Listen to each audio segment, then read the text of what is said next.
இவ்விழாவினுடைய கதாநாயகன் மதிப்புக்குரிய Kalaiyarasan sir. Kalaiyarasan சாரோடைய special என்னென்னா, எவ்ரிடே ட்ராவல் பண்ணிக்கிட்டே இருப்பாங்க பல கண்ட்ரி. அப்படி ட்ராவல் பண்ணும்போது அவருடைய ஸ்டூடெண்ட்ஸ் பல பேரை பல இடங்களில் பெரிய பொசிஷனில் பார்க்கக்கூடிய ஒரு பாக்கியம் எனக்குலாம் நிறைய கிடைச்சிது. கலையரசன் சாரோடைய மிகப்பெரிய ப்ளஸ் என்னென்னா, இந்தியன்ஸ் உலகம் பூரா ஒரு ஹை பொசிஷனுக்கு வரணும் அப்படிங்கிற எய்மோட பல கண்ட்ரியோட தொடர்பை ஏற்படுத்தி பல இன்ஃப்ளூயன்ஸ் மூலமாக இந்தியன்ஸை அடுத்த லெவலுக்கு எடுத்துகிட்டு வர்றதில் சாரோடைய பங்கு மிகப்பெரிய பங்கு. ஸோ அதை சாரை வரவேற்கிறதுல சென்னை சென்றது ரொம்ப பெருமைப்படுது. அவருக்கு ரொம்ப உறுதுணையாக இருக்கக்கூடிய Jain Anand sir, mister professional அப்படின்னு சொல்லக்கூடிய இறங்கி வேலை பார்க்கக்கூடிய நம்ம Jain Anand Singh and Umar Abdullah sir from Unicom யூனிவர்சிட்டியோடைய டீம், இவங்க எல்லாரையுமே வரவேற்க நான் ரொம்ப பெருமைப்படுறேன். ஆக்சுவலாக முன்னாடிலாம் பார்த்தீங்கன்னா ஸ்டூடெண்ட்டு தான் ஒவ்வொரு யூனிவர்சிட்டியாக தேடி தேடி அலைஞ்சு ஒவ்வொரு கண்ட்ரியாக ஏறி இறங்குவாங்க. ஒரு 10 யூனிவர்சிட்டியை சாய்ஸ் எடுத்துக்குவாங்க, ஒவ்வொரு கண்ட்ரியாக ஏறி இறங்குவாங்க. அதுக்கப்புறம் என்ன பண்ணுவாங்கன்னா செலக்ட் பண்ணுவாங்க. அப்படி அந்த தேடுதலுக்கே பல கோடி செலவாகும், பல லட்சம் செலவாகும். அந்த பல கோடி பல லட்சத்தை நாங்கள் இப்போ சேவ் பண்ணியிருக்கோம். எப்படின்னு கேட்டால், நேர யூனிவர்சிட்டி எக்ஸ்பர்ட்டையே நேர சென்னைக்கு போட்டு வந்துருக்கு. அப்படிப்பட்ட எக்ஸ்பர்ட் இவங்கெல்லாம் பார்த்தீங்கன்னா வேர்ல்டுலேயே ஏவியேஷன் இண்டஸ்ட்ரிக்கு one of the best university அப்படின்னு பார்த்தீங்கன்னா மலேசியாவில் இருக்கக்கூடிய யூனிகாம் யூனிவர்சிட்டி. என்ன அதில் ஸ்பெஷல் அப்படின்னு கேட்டால், அதனுடைய ஃபவுண்டர் யாருன்னு கேட்டிங்கன்னா, பல ஏர்லைன்ஸில் பைலட்டாக கேப்டனாக இருந்து ரிட்டையர்ட் ஆனவர். அவருக்கு ஏகப்பட்ட வேர்ல்டு லெவலில் எல்லா கான்டாக்டுமே இருக்குது. ஒரு ஸ்டூடெண்ட் எப்படி உருவாகணும் அப்படிங்கிறத கூட இருந்தே சொல்லித்தரக்கூடிய ஒரு ஒண்டர்ஃபுல் வாய்ப்பு யூனிகாமில் கிடைச்சது. இந்த வாய்ப்பு நம்மளுடைய இந்தியன்ஸுக்கு கிடைக்கணும் அப்படிங்கிறதுக்காகவே நான் பல தடவை அங்கே விசிட் பண்ணி கலையரசன் சாருடைய ஹெல்ப் மூலமாக இன்னைக்கு நாம் இன்டர்நேஷனலில் இருந்து எக்ஸ்பர்ட் ஒரு 5 பேர் கூட்டு வந்திருக்கோம். இது சார் எடுத்துக்கிட்டா இன்டர்நேஷனல் ஆப்ரேஷனை பற்றி உமர் அப்துல்லா டி பெரிய எக்ஸ்பர்ட். அதே மாதிரி ஒரு ஏர்போர்ட் எப்படி ஆப்ரேட் ஆகுது அப்படிங்கிறத பற்றி சொல்கிறதுக்கு ஒருத்தர் வந்திருக்கிறாரு. கேபின் குரூ எப்படி ட்ரெயின் பண்ணணும் அப்படிங்கிறத பற்றி எக்ஸ்பர்ட் வந்திருக்காங்க. ஸோ ஒரு ஃப்ளைட்டு லேண்ட் ஆகுதுன்னா என்னென்ன விஷயங்கள்லாம் கரெக்டாக இருக்கணுங்கிறத பற்றி சொல்லித்தரதுக்கு ஏர் டிராஃபிக் கண்ட்ரோலர், டிஸ்பேச்சர் எல்லா எக்ஸ்பர்ட்டையும் நேரடியாக கூட்டு வந்து சொல்லித்தரதோடைய ஒரு விளைவு என்னன்னு கேட்டால், இன்னைக்கு விதை போட்டிருக்கோம். பெரிய பெரிய எக்ஸ்பர்ட்ல இருந்து வந்து சொல்லிக் கொடுக்கும். கண்டிப்பாக ஃபியூச்சரில் இவங்க ஒரு பெரிய பொசிஷனுக்கு போகிறதுக்கு இது காரணமாக இருக்கும். நான் இந்த நிகழ்வை ஒரு வரலாற்று நிகழ்ச்சியோடு தொடங்கணும்னு நினைக்கிறேன். அதாவது ஒரு கிட்டத்தட்ட ஒரு 300 வருஷத்துக்கு முன்னாடிங்க ஸ்காண்டினேவியன் ஏர்லைன்ஸோடைய தலைவர் ஜான் கார்ல்சன் அப்படி இருக்கு. அவருக்கு ஒரு பெரிய எக்ஸ்பீரியன்ஸ் அன்னைக்கு என்னன்னு கேட்டால், ஒரு பேசஞ்சர் என்ன பண்ணியிருக்கிறாரு, அவருடைய ஏவியேஷன் அவருடைய ஃப்ளைட்டில் உள்ளே என்ட்ராரு. 300 பேர் உட்கார்ந்து இருக்காங்க. அப்போ இன்னொருத்தர் உள்ளே என்ட்ராரு. இந்த கேபின் குரூ பார்த்தீங்கன்னா ஃபுட்டு சர்வ் பண்ணுறதுக்கு ஒரு ட்ரே ஒன்று தள்ளிட்டு போவாங்க. நீங்கள் பார்த்துருப்பீங்க ஃப்ளைட்டில் போகும்போது. அந்த ட்ரேல ஒரு சின்ன காஃபி கரை இருந்தது. என்ன இருந்தது? காஃபி கரை இருந்தது. அப்போ அந்த வந்த பேசஞ்சர் என்ன அவர்கிட்ட கேட்டுக்கிறாரு, பக்கத்திலேயே ஓனர் அன்னைக்கு டிராவல் பண்ணுறதா உட்காந்துருக்காரு. யாரு? John Carlson. அவர்கிட்ட கேட்டுக்கிறாரு, if you don't mind, coffee கரையே க்ளீன் பண்ணாதவங்க இன்ஜின் கரையை ஒழுங்காக வச்சுருப்பாங்களா? இன்ஜினை ஒழுங்காக மெயின்டைன் பண்ணுவாங்களா? கேள்வி எப்படி வருது பாருங்க பேசஞ்சர். ஒரு காஃபி கரையே ஒழுங்காக தொடைக்காதவங்க இன்ஜினை ஒழுங்காக மெயின்டைன் பண்ணுவாங்களா சார் அப்படின்னு இயல்பாக கேட்டுக்கிறாரு ஒரு பேசஞ்சர். அன்னைக்கு அவருடைய லைஃப்பில் ஒரு டேர்னிங் பாயிண்ட் என்னன்னு கேட்டால், உடனடியாக அவருடைய என்டையர் டீமை கூப்பிட்டு, இனிமேல் பேசஞ்சர் உள்ள வர்றதுக்கு முன்னாடி ரொம்ப நீட் அண்ட் கிளீனாக இருக்கணும், அதனால ஒரு சின்ன கரை கூட எதுலையுமே இருக்கக்கூடாது அப்படின்னு ஒரு டைரக்ஷன் கொடுத்தாரு. அதனுடைய விளைவு தான் ஃப்ளைட்டில் போன எல்லாருக்குமே தெரியும். ஃப்ளைட் லேண்ட் ஆகிறதுக்கு முன்னாடியே ட்ரை எல்லாத்தையும் என்ன பண்ணிடுவாங்க, க்ளீன் பண்ணிடுவாங்க. நமக்கு முன்னாடி ஏதாவது திங்ஸ் இருந்தால் எல்லாத்தையும் நீட்டாக க்ளீன் பண்ணிக்குவாங்க. ஒரு சின்ன கரை கூட இருக்கக்கூடாது அப்படிங்கிறதுல ரொம்ப கண்ணும் கருத்துமாக இருப்பாங்க. அதே வேலை தான் சென்னை சமுதாயம் பண்ணுது. சென்னை சமுதாயம் படிக்கக்கூடிய ஸ்டூடெண்ட்டுக்கு ஒரு சின்ன கரையோ குறையோ இருக்கக்கூடாது அப்படிங்கிறதுனால தான் இன்டர்நேஷனலில் இருந்து மிகப்பெரிய எக்ஸ்பர்ட் கூட்டு வந்து கோடிகள் செலவானாலும் கூட நம்மளுடைய ஸ்டூடெண்ட் மிகப்பெரிய பொசிஷனுக்கு வரணும் அப்படிங்கிறது தான் நான் கண்ட கனவு. அது இப்போ நிறைவாகும் போது எனக்கு மனசுக்கு ரொம்ப சந்தோஷமா இருக்கு. இப்போ நாம இருக்கிற உலகம் இந்தியா கோல்டன் டைம்ல இருக்கும். எப்படி கேட்டா இன்னைக்கு ஏவியேஷன் இண்டஸ்ட்ரி மிகப்பெரிய growth நோக்கி வளர்ந்துட்டே இருக்கு. எப்படி சார்? நான் ஈஸியா ஒன்னே சொல்றேன். ஒரு 10 வருஷத்துக்கு முன்னாடிங்க பஸ் ஸ்டாப்ல கூட்டம் அதிகமா இருக்கும். இப்ப போனீங்கன்னா ஏர்போர்ட்ல கண்ணாபின்னு கூட்டம், ஒத்துக்கிறீங்க? பயங்கரமான கூட்டம் இருக்கு. அதே மாதிரி இந்த இந்தியாவில் மட்டும் இப்போ இன்னைக்கு எவ்வளவு ஏர்போர்ட் இருக்குன்னு நினைக்கிறீங்க? கடந்த 10 வருஷத்துல டபுளா ஏர்போர்ட் மாறி இருக்கு. எத்தனை ஏர்போர்ட் இப்போ இருக்குன்னு நினைக்கிறீங்க? என்ன ஐடியா? என்னை விட நீங்க தான் நிறைய பேரை மீட் பண்றீங்க, நிறைய டெய்லி அவ்வளோ ஃபங்க்ஷன் அட்டன் பண்றீங்க, ப்ளஸ் மீட். என்னை விட உங்களுக்கு தான் நிறைய நாலேஜ் இருக்கும். அந்த அடிப்படையில் கேட்குறேன், இந்தியாவில் மொத்தம் எத்தனை ஏர்போர்ட் இருக்குன்னு நினைக்கிறீங்க? ஆபரேஷனல் ஏர்போர்ட் 163, இப்போ ஒரு ஏர்போர்ட் ஆட் பண்ணி 164, இன்டர்நேஷனல் ஏர்போர்ட் 35, இது தவிர டொமஸ்டிக் ஏர்போர்ட் ஒரு 110. ஓவரால் ஆபரேஷனல் ஏர்போர்ட் அப்படின்னு பார்த்தோம்னா நம்ம கணக்கில் எடுத்துக்கிறது 164 தான். 10 வருஷத்துக்கு முன்னாடி வெறும் 70 இருந்தது. இந்த 10 வருஷத்துல 164 ஏர்போர்ட்டா மாறி இருக்கு. இது ஒரு மிகப்பெரிய வளர்ச்சி. அது மட்டும் இல்லைங்க, கவர்மெண்ட் ஆஃப் இந்தியாவோட இனிஷியேட்டிவ் என்னன்னு கேட்டா, இது மிக விரைவில் அடுத்த 10 வருஷத்துல 360 ஏர்போர்ட்டா மாறப்போகுது. இந்த பரந்தூர் ஏர்போர்ட் அது மாதிரி ஏகப்பட்ட ஏர்போர்ட் இப்போ அண்டர் ப்ராசஸ்ல இருக்கு. அது எந்த அளவு ஃபாஸ்டா வரப்போகுதுங்கிறது ஸ்டேட் கவர்மெண்ட் சென்ட்ரல் கவர்மெண்ட் ரெண்டோடைய உழைப்பு இருக்கு. இன்னும் 10 வருஷத்துல 360 ஏர்போர்ட் அப்படின்னா இந்தியாவோடைய growth வேற லெவல்ல இருக்க போகுது. ஏன் நான் இதை சொல்றேன் அப்படின்னு கேட்டீங்கன்னா, நம்மளுடைய சென்னை ஏர்போர்ட்ல மொத்தம் எத்தனை எம்ப்ளாயி ஒர்க் பண்ணுவாங்கன்னு நினைக்கிறீங்க? 14,000 பேர். நீங்க நான் சொல்ற எல்லா விஷயத்தையும் சாட்ஜிபிடிலையோ அல்லது கூகுள் ஜெமினிலையோ கூகுள்லையோ நீங்க சர்ச் பண்ணீங்கன்னா உங்களுக்கு உள்ளங்கையில வந்துடும். அதாவது நம்மளுடைய சென்னை ஏர்போர்ட்ல ஒர்க் பண்ற மொத்த பெர்மனன்ட் எம்ப்ளாயி மட்டுமே ஒரு ஏர்போர்ட்டுக்கு, இன்டர்நேஷனல் ஏர்போர்ட்டுக்கு 14,000 பேர். இது மாதிரி கோலாலம்பூர் ஏர்போர்ட்லாம் பார்த்தீங்கன்னா மிகப்பெரிய இன்டர்நேஷனல் ஏர்போர்ட், 60,000 மக்கள் ஒர்க் பண்றாங்க. அப்போ 164 ஏர்போர்ட்டுக்கு இப்ப எவ்வளவு பேர் தேவை அப்படின்னு கேட்டா பல லட்சக்கணக்கான பேர் தேவை. இன்னைக்கு யாரு ஸ்கில்டா ஏவியேஷன் தரவா படிக்கிறாங்களோ அவங்க தான் நாளைக்கு ஒரு மிகப்பெரிய உயரத்திற்கு போக முடியும். அதனால சென்னை சம்பர்தான் என்ன பண்றோம் அப்படின்னு கேட்டா, இன்னைக்கு வேலை ரெடியா இருக்கு. அந்த வேலைக்கு யாரு தகுதி, எந்த அளவு நல்லா கத்துக்கிறாங்க அப்படிங்கிறத பொறுத்து தான் அவங்களுடைய லைஃபே இருக்கு. சுருக்கமா சொன்னா மற்ற காலேஜுக்கும் சென்னை சம்பர்தாவுக்கும் என்ன டிஃபரன்ஸ் அப்படின்னு கேட்டீங்கன்னா, இங்க மட்டும்தான் இந்த மாதிரியான கொலாபரேஷன் MOU, அதாவது இங்க படிக்கிறவங்க 2 வருஷம் சென்னை சம்பர்தா கேம்பஸ்ல படிப்பாங்க. நம்மகிட்ட கிட்ட சவுத் இந்தியா முழுக்க 7 கல்லூரி இருக்கு, 7 கேம்பஸ் இருக்கு. அந்த கேம்பஸ்ல 2 வருஷம் இந்தியாவில் படிப்பாங்க. 1 வருஷம் பார்த்தீங்கன்னா மலேசியாவில் போய் யூனிகாம்ல படிப்பாங்க. 6 மாசம் யூனிகாம் யூனிவர்சிட்டியில, அடுத்த 6 மாசம் மலேசியாவில் இருக்கக்கூடிய இன்டர்நேஷனல் ஏர்போர்ட்ல போய் ஒர்க் பண்ண போறாங்க. இப்படி பெரிய வாய்ப்பு வேற யாருக்குமே கிடைக்கல.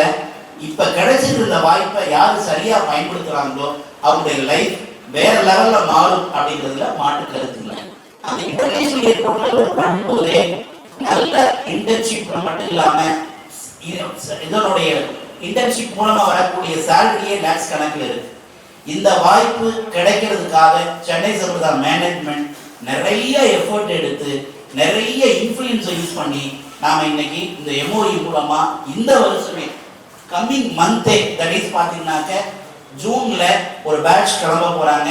அவங்க இன்டர்நேஷனல் எக்ஸ்போசர் அவங்களுக்கு கிடைக்க போது ஏர்போர்ட் இன்டர்நேஷனல் ஏர்போர்ட்லேயே ஒர்க் பண்ண போறாங்க அப்படிங்கிறது நமக்கெல்லாம் ரொம்ப பெருமை. இது தவிரங்க இந்தியாவிலே ஃபர்ஸ்ட் டைம் இன் இந்தியா இதுவரை நடக்காத ஒரு ஹிஸ்டாரிக்கல் நிகழ்வு என்னன்னு கேட்டீங்கன்னா, உங்க எல்லாருக்குமே தெரியும் ஏர் ஏஷியா, கேள்விப்பட்டிருக்கீங்களா? ஏர் ஏஷியாவோட ஸ்பெஸ் என்னன்னு சொல்ல முடியுமா? உலகத்திலேயே lowest flight fare economic flight அப்படின்னு பார்த்தீங்கன்னா அது ஏர் ஏஷியா மட்டும்தான். இன்னைக்கு வரை ஆயிரக்கணக்கான ஃப்ளைட் எல்லா கண்ட்ரியுமே ஆப்ரேட் பண்றாங்க. அப்படிப்பட்ட பெருமை வாய்ந்த ஏர் ஏஷியாவுடைய சிஇஓவை நான் மீட் பண்ணக்கூடிய ஒரு மிகப்பெரிய தருணம் நம்ம கலையரசன் சார் மூலமா நமக்கு கிடைச்சது. ஸோ நாங்கள் ஏர் ஏஷியாவுடைய கார்பரேட் ஆஃபீஸுக்கு போன மாதம் போயிருந்தோம். பொதுவாக எல்லாரும் சொந்தமாக கார் வச்சுருப்பாங்க, பைக் வச்சுருப்பாங்க. அவங்க யாருன்னா வச்சுருக்காங்க, சொந்தமாக ஏர்போர்ட் வச்சுருக்காங்க. அவங்களுடைய கார்பரேட் ஆஃபீஸ் பக்கத்தில் சொந்தமாக மிகப்பெரிய ஏர்போர்ட், அதில் ஒரு 1000 ஃப்ளைட் அங்கே நிற்கிது. அந்த ஒரு இந்த கூகுள் ஆஃபீஸ் போனால் எப்படி ஒரு ஃபீல் வரும், அதே ஃபீல் எனக்கு வந்து ஏர் ஏஷியா ஆஃபீஸ் போகும்போது அப்படி ஒரு புல்லரிச்சு போயின்னு சொல்லுவேன். அப்படி இருந்தது ஃபெசிலிட்டி எல்லாமே. அவரை மீட் பண்ணோம்.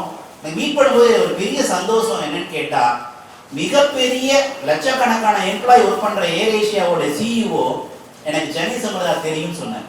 போய் மீட் பண்ண உடனே ஃபர்ஸ்ட் அவர் சொன்ன வார்த்தை, ஐ நோ சென்னை சம்பிரதா, welcome to Chennai, welcome to Malaysia அப்படின்னு. இது எனக்கு ரொம்ப பெருமையாக இருந்தது. அதுக்கு அடுத்த நிகழ்வா இதுவரைக்கும் ஏர் ஏஷியா ஐஐடியில் இருந்து மட்டும்தான் வேலைக்கு எடுத்துட்டு இருந்தாங்க. இந்தியாவில் ஐஐடி மட்டும்தான். Starting salary 3.5 lakhs. First time in India வர்ற மே 1ஆம் தேதி ஏர் ஏஷியாவுடைய சிஇஓ மிஸ்டர் மகேஷ் சார் நேரடியாக வந்து நம்ம ஸ்டூடெண்ட்டுக்கு ஒரு மிகப்பெரிய பொக்கிஷம் என்னன்னு கேம்பஸ் டிரைவ் நடக்க போகுது. அதில் யார் யார் கேபபிள் எலிஜிபிளோ அவங்க மலேசியாவில் போய் ஒர்க் பண்ணுறதுக்குரிய ஒரு இமிடியேட் வாய்ப்பு கிடைக்க போகுது. ஸ்டார்டிங் சேலரியே 3 lakhக்கு மேலே. இது தவிர ஸ்டூடெண்ட் படிச்சுட்டு இருக்கும் போதே படிப்பை முடிக்கிறதுக்கு முன்னாடி 6 மாத இன்டர்ன்ஷிப் ட்ரைனிங் இப்போ ஏர் ஏஷியாவிலேயே கிடைக்க போகுது நம்மளுடைய ஸ்டூடெண்ட்டுக்கு. இதையெல்லாம் ஒரு மிகப்பெரிய வாய்ப்பு. மை ஹம்பிள் ரிக்வெஸ்ட், நம்மளுடைய ஸ்டூடெண்ட்ஸ் அதை தரவாக பயன்படுத்திட்டாங்க அப்படின்னா இப்போ பிளாக் அண்ட் ஒயிட்டாக இருக்கிற அவங்களுடைய லைஃப் கலர்ஃபுல்லாக மாறும் அப்படிங்கிறதுல மாற்றுக்கிறது இல்லை. நம்ம கூட பார்த்தீங்கன்னா எவ்ரி மந்த் புது புது எக்ஸ்பர்ட்டை நம்ம கூட்டு வந்துகிட்டே இருக்கும். போன மாதம்னா ஹாங்காங்கில் இருந்து சர்மிளா மேடம் வந்தாங்க. அவங்க பார்த்தீங்கன்னாக்கா அந்த ஏர்லைன்ஸோடைய பசிபிக் ஏர்லைன்ஸோடைய சீஃப் ட்ரைனர். அவங்க இங்கே வந்து பசங்களுக்கு ஒன்னொன்னையும் பொறுமையாக சொல்லி கொடுத்தாங்க. ஒரு வாரம் இருந்தாங்க. அந்த ட்ரைனிங் மூலமாக இன்னைக்கு பல பசங்களுக்கு ஒரு நல்ல கான்ஃபிடென்ட் வந்து இப்போ ஒரு 5 பேர் வேரியஸ் கண்ட்ரிலேருந்து வந்து ஒன்றையும் இப்போ டீச் பண்ணிக்கிட்டு இருக்காங்க.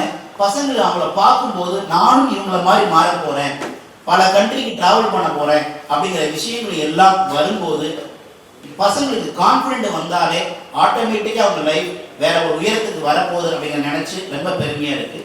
ரீசெண்டாக நம்மளுடைய ஸ்டூடெண்ட் 2 year முடிஞ்ச ஸ்டூடெண்ட் ஏவியேஷனில் ஏர் இந்தியாவில் செலக்ட் ஆகிருக்கிறாங்க. அதே மாதிரி பார்த்தீங்கன்னா இண்டிகோவில் செலக்ட் பண்ணியிருக்கிறாங்க. இந்த ஏவியேஷன் காலேஜில் ஒரு மிகப்பெரிய புதுமையாக இது வரைக்கும் யாருமே சார் படிக்கும் போதே பார்ட் டைம் ஜாபை கொடுத்ததே இல்லை. ஏவியேஷன் காலேஜில் முதல் முறையாக நம்ம சென்னை சம்பிரதா ஏர்போர்ட்டில் பல பேருக்கு பார்ட் டைம் ஜாப் வாங்கி கொடுத்துருக்கோம். எங்கள் ஸ்டூடெண்ட்ஸ் நிறைய பேர் இப்போ பார்க்க முடியுது. பார்ட் டைம் ஜாப் மூலமாக கிட்டத்தட்ட 25,000 வரைக்கும் ஏர்ன் பண்ணக்கூடிய ஒரு கோல்டன் ஆப்பர்ச்சுனிட்டியில் நம்ம மாணவர்கள் இருக்கிறத நினச்சி எனக்கு ரொம்ப பெருமை. இந்த ப்ரெஸ் மீட் மூலமாக நாம் சொல்லிக்கிறது என்னன்னு கேட்டால், இந்த எம்ஓஇ புரிந்துணர்வு எம்ஓஇ மூலமாக வெறும் 100 பேருக்கு மட்டும்தான் நமக்கு சீட் அலோகேஷன் கொடுத்துருக்காங்க. யூனிகாம் ஃபாரினில் போய் படிக்கிறதுக்கு மொத்த சீட்டே வெறும் 100 சீட்டு மட்டும்தான். இது உங்கள் மூலமாக இது யாருக்கு வாய்ப்பு கிடைக்குதோ அவங்களுடைய லைஃப் ஒரு பெரிய ஒரு மாற்றத்தையும் ஒரு மிகப்பெரிய உயரத்தையும் தொடர்றதுக்கு நீங்கள் காரணமாக இருக்கணும் அப்படிங்கிறதுக்காகத்தான் இந்த ப்ரெஸ் மீட். 2வது பொறுத்தவரைக்கும் பார்த்தீங்கன்னாக்க இதுவரைக்கும் இந்தியாவில் எந்த ஒரு ஏவியேஷன் காலேஜும் இந்த அயட்டா கோர்ஸை அதிகமாக வந்து ப்ரொமோட் பண்ணதில்லை. இங்கே இருக்கிற யாருக்காவது அயட்டா கோர்ஸ்னால் என்னன்னு பற்றி ஏதாவது ஐடியா இருக்கா? Any one? அயட்டா அப்படின்னா எப்படி? பாஸ்போர்ட், அதாவது ஃபாரின் போனால் என்ன வேணும்? பாஸ்போர்ட் வேணும். பாஸ்போர்ட் இருந்தால் தான் நம்ம ஃபாரின் போக முடியும். அதே மாதிரி ஏர்போர்ட்டில் போய் ஒர்க் பண்ணணும், பெரிய பொசிஷனுக்கு வரணும்னா இந்த அயட்டா சர்டிஃபிகேஷன் அப்படிங்கிறது ரொம்ப ரொம்ப முக்கியம். அந்த அயட்டா சர்டிஃபிகேட் சொல்லி தரதுக்கு பல நிறுவனங்கள் இருக்குது. அவங்க எவ்வளோ சார்ஜ் பண்ணுறாங்க ஒரு வருஷத்துக்கு அப்படின்னு பார்த்தீங்கன்னா 2 லட்சம் ரூபா, 2 லட்சம் ரூபாயிலிருந்து 3 லட்சம் ரூபா. எக்ஸாம் ஃபீஸ் நம்மலாம் கட்டியிருப்போம். நான் டிகிரி படிக்கும்போது எக்ஸாம் ஃபீஸ் எவ்வளோ கட்டியிருப்போம்? தோராயமாக எவ்வளோ எக்ஸாம் ஃபீஸ் இருக்கும்? நம்ம குழந்தைங்களாம் கட்டிட்டு தானே இருக்கும். எக்ஸாம் ஃபீஸ் எவ்வளோ இருக்கும்? ஒரு 1000 இருக்கும், 2000 இருக்கும் இல்லையா? ஆனால் இது எக்ஸாம் ஃபீஸ் மட்டுமே 60,000, $500. இன்னைக்கு ரேஞ்சில் 50,000 சம்திங். அந்த எக்ஸாம் ஃபீஸ் முதற்கொண்டு கோச்சிங் 2 லட்சம் ஒருத்தர் உள்ள கோச்சிங் முதற்கொண்டு கிட்டத்தட்ட 2.5 லட்சம் ரூபா ஒருத்தர் உள்ள அயட்டா கோர்ஸை என்டையராக நாங்கள் ஃப்ரீயாக கொடுக்குறோம் நம்மளுடைய சென்னை சம்பிரதா ஸ்டூடெண்ட்டுக்கு. அந்த அனௌன்ஸ்மெண்ட்டை நான் இங்கே சொல்கிறதுல நான் ரொம்ப பெருமைப்படுறேன். அந்த அயட்டா கோர்ஸை யார் நடத்த போகிறாங்க அப்படின்னு கேட்டால், இந்தியாவிலேயே ஃபர்ஸ்ட் ரேங்க் எடுத்த கரிஷ்மா. இந்தியாவிலேயே அவங்கள பார்க்கலாம் நீங்க. Please come. Abdullah, okay, and Madhumudi, colleague here, Jai, alright, and the expert here, alright. Thank you very much for inviting me here. Alright, தமிழ்ல பேசுறேன். Alright, இங்க வந்திருக்கும் பத்திரிகையாளர்களே, okay, press media, okay, all the media people, okay, broadcast media, print media, social media influencers, okay, நீங்க ரொம்ப காலமா நாங்க ஆரம்பிச்சதுலேருந்து நீங்க தான் எங்களுக்கு சப்போர்ட் பண்றீங்க. அதுக்கு போத நான் வணக்கத்தை தெரிவிச்சுக்கிறேன். ஏன்னா ஆரம்பிச்சதுலேருந்து நீங்க கை கொடுத்து தான் நாங்கள் இந்த லெவலுக்கு வந்திருக்கோம். ஓகே, இன்னும் படிப்படியாக நீங்கள் எங்களுக்கு ஒத்துழைச்சி நம்ம எப்போ அடிக்கடி நாங்கள் ஃபங்க்ஷன் வைக்கிறோம் அப்படின்னு நினச்சிக்காங்க. ஏன் இந்த ஃபங்க்ஷன் வைக்கிறோம்னா அடிக்கடி இங்கே சென்னை அமிர்தா பேர் வந்து அங்கே தெரிவிக்குது இன்டர்நேஷனல் லெவலில். ஓகே, என்னைக்கு அடிச்சு கேட்குறாங்க ஏர்லைன்ஸ் எங்க அடிச்சு சார், யார் சார் அந்த சென்னை அமிர்தா, எப்படி சார் இந்த மாதிரிலாம் செய்யறாங்க சென்னையில்? அங்கே குளிசார் கேட்குறாங்க, சிங்கப்பூரில் கேட்குறாங்க, என்ன கிடச்சி சார் எங்களே கூப்பிட்டு போங்க சார், நாங்கள் பார்க்கணும் ஃபெசிலிட்டி சார். பாருங்க, இவரு கூப்பிடுக்காங்க, அவங்களே கேட்டு வராங்க.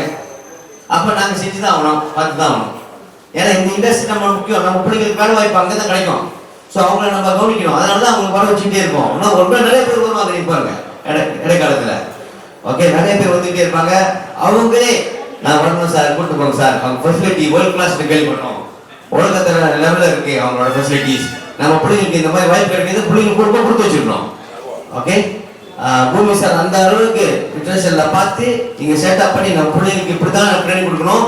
ஓகே, நம்ம பிள்ளைங்க வெளியே போகல சென்னை அமிர்தா போய் நிற்கணும் அப்படின்னு சொல்லி செஞ்சிருக்காரு. அதுக்கு இப்போ கேட்டல் கொடுத்துருவாங்க. ஓகே, அது அவருக்கு ஒருத்தர் இருந்தது நீங்க. ஏன்னா நாங்கள் என்ன ஃபங்க்ஷன் வச்சாலும் அது மக்களுக்கு போய் சேர்ந்து பார்த்தீங்களா, அதை யார் கொண்டு போறா? நீங்க தான் கொண்டு போறீங்க. ஸோ நிறைய மக்கள் கொண்டு போய் சேர்க்கணும், நிறைய நம்ம பிள்ளைங்க நல்லா இருக்கணும், வரணும், அவங்க எதிர்காலம் நல்லா இருக்கணும் அப்படின்னு நினச்சி நம்ம செய்யணும். அப்போ அவங்க ஒத்துழைப்பு ரொம்ப தேவை. இன்னும் நிறைய பேர் வருவாங்க. ஏன்னா இப்போ சென்னை அமிர்தா பேர் இன்டர்நேஷனல் லெவல் ஆயிடுச்சு. ஓகே, இதுக்கு மேலே அவங்களே வருவாங்க, வெள்ளைக்காரங்க கூட வருவாங்க, ஜெர்மன்காரங்களும் அடிச்சு கேட்டாங்க. நான் தான் அடுத்த கூப்பிட்டு வரேன்னு சொன்னேன். ஓகே, அடுத்த தடவை அங்கெல்லாம் வருவாங்க. ஓகே, நன்றி, வணக்கம், தேங்க்யூ.